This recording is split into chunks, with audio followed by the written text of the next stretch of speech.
couple of few things that Yasser didn't talk about because it was a small topic that Dr. Tavaraj said that we should combine together because honestly there isn't much to say about this topic, but I'll try to. But I'll try it.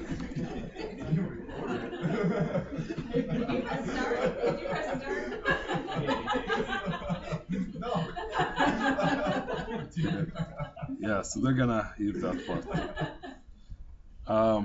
So to start with, we'll talk about histopathology of the RB-ILD as well as DIP, as well as treatment and prognosis of those two entities. First, regarding histopathology, like Yasser mentioned, the RB-ILD as well as DIP are part of the diffuse interstitial lung disease. Both of them fit into a general category of smoking-related ILDs, and actually they represent varying degrees of severity of the pulmonary reaction to smoking. And I think Yasser established that with the studies that he mentioned regarding how they are related to the to smoking. Regarding ILD, I'm talking about pathology-wise now. The cardinal feature of this disorder is the accumulation of pigmented macrophages, like Yasser mentioned, within the respiratory bronchioles as well as the surrounding alveoli, as well as accompanying interstitial lung disease. Those macrophages, if you look at them and you're an expert in pathology, like I will show you guys, are made of eosinophilic cytoplasm as well as brown granular pigments, and those pigments actually represent the constituents of the cigarette smoke. So if you can imagine that you know what you're looking at right now, this is the respiratory bronchioles as well as those are the macrophages that we see inside the respiratory bronchioles, and this is a closer high magnification. I guess the quality is not that good, but you can see the fine granular pigments within the eosinophils. Like I said, those represent the smoke constituents from the cigarettes. And then there's another picture. This one is actually way better, and here you can see actually the respiratory bronchioles right here and how they're filled with macrophages. And this is the alveolus that's filled with the macrophages. And this area is an area of interstitial fibrosis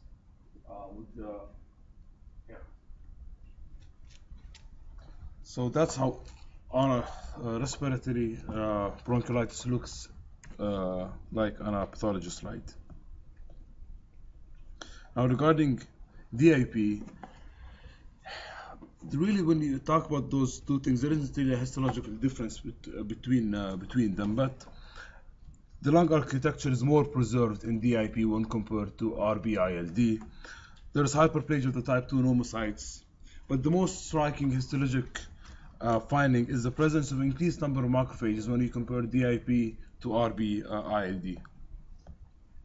And again, this is the alveolar space filled again with macrophages, just similar to how RB-ILD looked. But here, I think definitely you see more macrophages within the alveolar space. Another picture, you see the alveolar sac definitely filled with the macrophages and a closer magnification on the other side. And again, here, the striking thing when you look at DIP under the microscope is the number of macrophages, of course, is way more compared to RB-ILD, and they're more uniformly distributed throughout the field when you compare it to RB-ILD. This is just repeating what I mentioned, that the number of macrophages, this is the key difference between RB-ILD as well as DIP. The number of macrophages is more, yet some still argue that these disorders are part of a common spectrum of smoking-related lung disease, rather than having them separate entities. This conclusion that those two entities are actually compose one disease comes from the fact that there is a lack of sharp histologic distinction between RB-ILD as well as DIP, and the fact that also they share similarities when it comes to presentation as well as the clinical course of the disease. Now, how do you treat RB-ILD as well as DIP? It's very simple. Stop smoking and steroids. There was a retrospective study actually to assess, and I'm not going to talk about stopping smoking because Yasser mentioned the pathogenesis of why it's important to stop smoking in the 3 studies that he mentioned. The retrospective study that I will mention was done it was a retrospective study between 1990 and 2001. It involved 23 patients with DIP as well as 12 patients with RB-ILD. And this study, if you look at this table, 21 patients out in the DIP arm as well as 11 patients in the RB-ILD arm received steroids.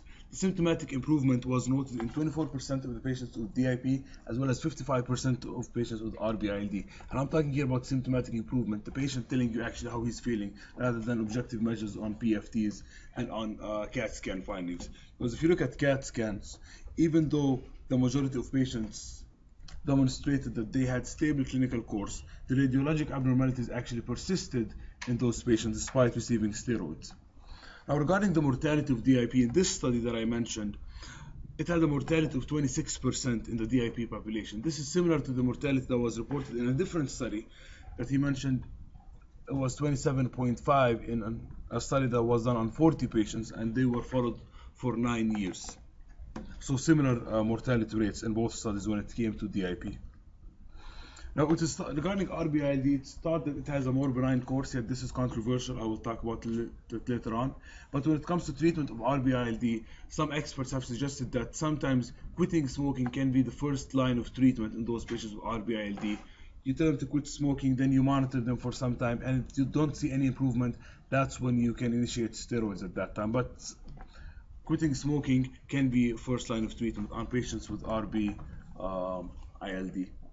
This is again a table that shows the different studies that were done on patients with RB-ILD as well as patients with DIP. If you look at the last two studies, they looked at patients with RB-ILD. Most of them were retrospective and case reports.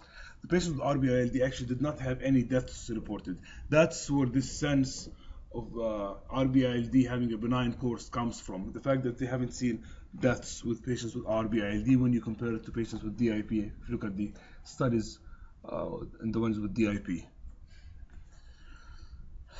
Like I said, RB-ILD, people think, or experts think, some of them, that it has a more benign clinical course compared to DIP because there are no deaths in those patients. The prognosis for patients with DIP with RB-ILD has been controversial. Like I said, some experts said it's benign course, others said, well, it doesn't look like it's benign given the fact that patients with RB-ILD actually progress. Symptom-wise and CAT scan findings, they progress, so it doesn't seem to be benign as it was once thought to be. They think maybe we haven't seen deaths reported because RB-ILD hasn't been followed for a long enough time to see the deaths happen. Now, whenever you talk about DIP, it's also important to talk about UIP, and the reason is at one point in time it was thought that UIP starts actually as DIP. This is actually, most of the literature is showing that it's not true, and there are separate entities, the UIP and DIP. There was a study actually that was done and it compared 12 patients with biopsy-proven UIP as well as 11 patients with biopsy-proven DIP. What they did is they had an initial CAT scan that was done, they looked at it, and then the patient was treated with steroids, and then they had a follow-up CAT scan to compare both patients, the UIP patients as well as the DIP patients. They graded them based on lung involvement, how much percentage of the lung was involved. And the patterns that they were looking at when it came to those patients was ground glass opacities, irregular lines, as well as honeycombing in the patients on CAT scans. Now, if you look at this table, this looks at the 12 patients in the UIP arm, the initial CAT scan and the one before the and the one after the patient received steroids. In this arm, all patients had the ground glass opacities. 10 of them had honeycombing. 9 of those 12 patients actually received steroids, and those 9 patients, 7 actually showed increase in the extent of the disease despite receiving steroids, and the other 2 showed improvement. Those are the 9 patients that received steroids. There were 2 other patients that received both steroids as well as cyclophosphamide, and in both patients it actually showed progression of the UIP on the CAT scan. What year was this? What's yours? I think 94, I think.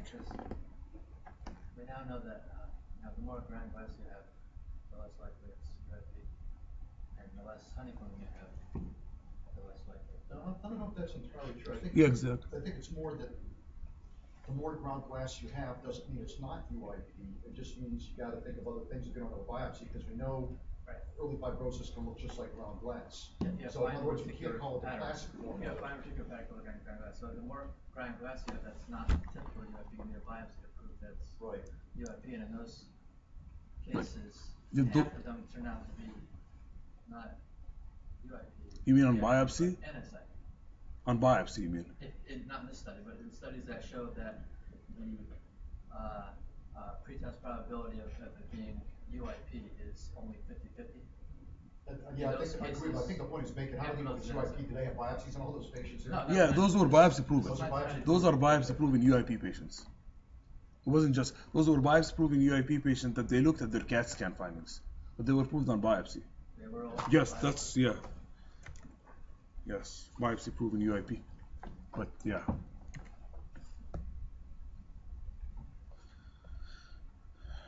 So, like I said, 2 patients out of those 12 patients received steroids as well as cyclophosphamide, and those patients actually worsened. The one patient who did not receive treatment also worsened on CAT scan. Overall, 75% of those patients worsened compared to 17% that have improved. On the other hand, if you look at the DIP arm, the 11 patients, all of them had the ground glass opacities, and again, this was biopsy-proven DIP. All patients received steroids. 6 of those patients showed a decrease in the extent of disease involvement on the CAT scan. 3 had no interval change, and 2 actually showed increase in the extent of the disease. So overall, 54% improved compared to 18% that have worsened. That's my point about UIP and DIP, that they are different disease entities, because at one point, like I said, they thought that the UIP starts as DIP. Now, the take-home message from this short lecture is that DIP and RB-ILD have been mentioned for years as separate entities. DIP was first described actually in 1965, and the reason they called it disquamative interstitial pneumonia because they thought that the cells that they saw inside the alveolar spaces exfoliated actually from the alveolar membrane. Later on, after 1965, they found out that those cells were actually macrophages rather than epithelial cells. So my point is that despite that for a long time they have mentioned that those diseases are separate, they are actually, like I said, they lay on a spectrum of the same disease.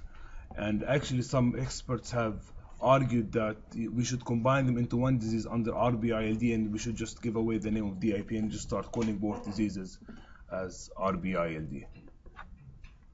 Thank you very much.